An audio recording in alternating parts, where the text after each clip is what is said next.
demander ton top 5 de photos ou de pochettes que tu as créées. Ok.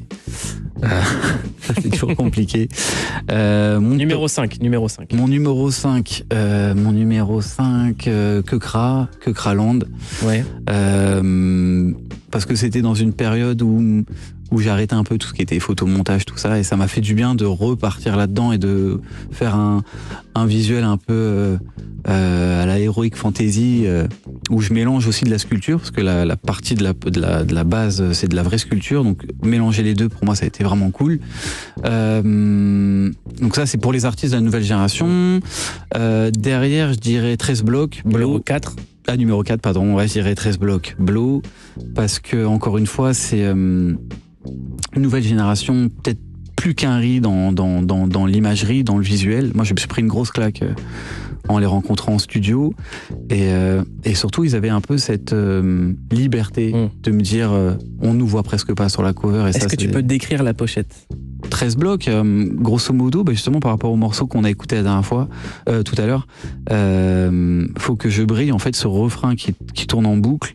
Je trouvais ça intéressant de ramener quelque chose qui brille dans la crasse, entre guillemets, dans quelque chose d'assez deep.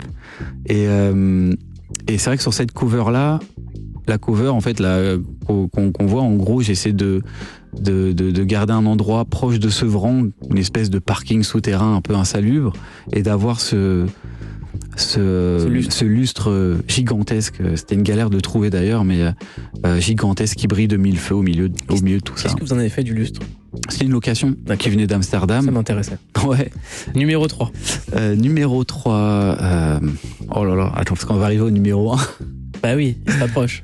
Numéro 3, je pense que en dehors du visuel, mais ce que moi ça m'a apporté comme changement, et même de passer un step, je pense, je dirais PNL quand même dans la légende, parce que ça a été une nouvelle manière pour moi de travailler. Parce que tu les as pas rencontrés. Parce que je les ai pas rencontrés, parce que c'était long et périlleux, dans le sens où ils sont ultra perfectionnistes, et ça m'a permis de me remettre en question tout le temps.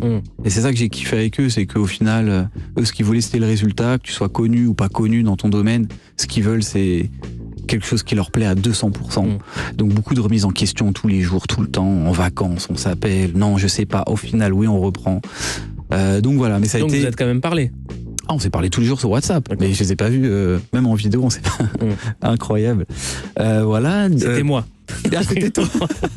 Ah, tout s'explique. En 2, je dirais Imani. Imani de Dinos, ouais. Imani, parce que c'est une pochette perdue, entre guillemets, dans le sens où tout partait en fab.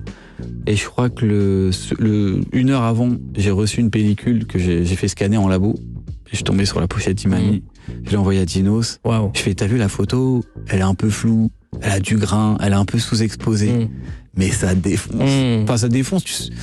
T'as vraiment une âme, l'âme de la Courneuve sur une photo, sur 4 gars ou 5 gars et l'enfant.